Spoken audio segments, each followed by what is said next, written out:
The normal person has within them a judging presence, judging themselves, and given how much this entity with its whip of shame dominates our hours and dictates the course of our lives, let's take a moment and critique this critic. The mechanism of self-criticism prides itself on being stark and acute and having a lock on the ultimate truth about us, how we've measured up to this point and how we're doing in each unfolding moment. Its assessment is essentially based on two things: whether a thought or an impulse, or the lack of an impulse, is considered shameful or forgivable, and whether a behavior or something that happens to us, and we believe we're responsible for everything that happens to us on some level, whether a behavior or an event is considered praiseworthy or the opposite. We develop our ethics in order to assimilate with a preferred group, along with a suite of innate ethics that we come with. And we surrender over authority to the self-critic in the belief that it represents these core values. But does it always genuinely represent what we actually believe? I was in my car alone on the freeway, and I missed my turnoff, and I started shouting insults at myself. And for whatever reason that day in the car, I heard myself, and I had this thought: if I was in the passenger seat, I would never be speaking to the driver this way. Even somebody I wasn't particularly fond of, never mind somebody who I actually wished well. Much of our snarly behavior is based on this feeling of being cornered animals. We condemn people to displace the caustic blame that we would otherwise have to take on ourselves. We flare with outrage at a hint of disrespect because it presses on the already embedded thorn of our own self-contempt. We lash out at spouses and children who, having gotten enmeshed in the self-critic's jurisdiction, are punished for being a bad reflection on us. And perversely, for the self-critic that purports to be all about making us a better human being, we reject as attacks helpful instruction that, had we been open to it, might have actually made us a better human being.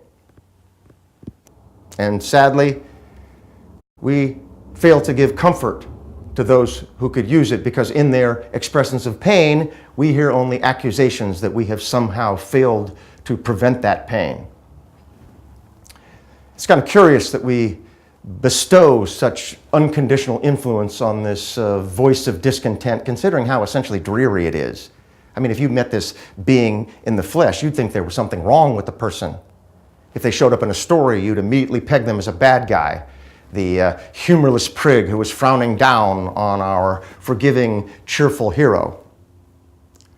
But a clear-eyed examination of the self-critic is always going to be fraught, because this mechanism, like all good tyrants, is keenly on guard for any attempt to diminish its supremacy. Entertaining the idea of perhaps dialing back on some of this ruthless criticism will arouse the suspicion that these may be the same thoughts that all losers have, and give you the chilly dread that you might find yourself ranked among the weak-minded, inadequate, and dishonorable. But examined or not, the methods we use to cope with the self-critic are at the heart of some very costly behaviors. We intoxicate ourselves with substances and indulge in all manner of addictive and dangerous acts, hoping to maybe get that shot of adrenaline or dopamine that will make the immediacy of the moment shut this thing up, if only for a moment.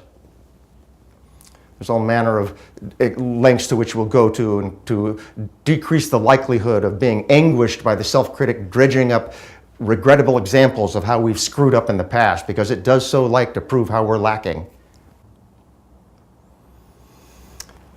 Human experience is a multiplicity of ambiguous, unnameable shades. Even formal science has come to put a premium on a respect for the mysterious. I don't have to labor this point. Virtually every great mind the human race has produced has championed the value of wonder, put well, if strangely, by a man named Georges Poulet. To understand is almost the opposite of existing. You can use this unassailable truth to put that know-it-all self-critic in its place. There's nothing dumber than to think you're so smart you have a lock on the truth. And there's an even more powerful pacifying force closely, constantly at hand: the will to live. Sometimes when I'm in a bad way, I found it helpful, if I can remember to do it, is to say to myself, have you ever been more alive than you are right now at this moment? That thing that exists in each who has ever lived, undivided, delights in itself. The trumpet of a goose, the breaching of a whale, my dog flopping around on her back on my carpet. Look around you. Life wants nothing so much as to rejoice. A habit of celebrating the adventure of the moment can reduce the darkness towards which self-criticism tends. Now, the self-critic bases its authority on its claim that it is pursuing the highest good. Well, there can be no higher good than a reverence for life. And you demonstrate reverence for life, you honor it when you embody healthy joy. Visualize what is praiseworthy in the human condition to include a good measure of exuberance. Visualize yourself at the happiest that you can possibly imagine yourself being, and with certain exceptions, strive to live that way all the time. Being happy is being wise.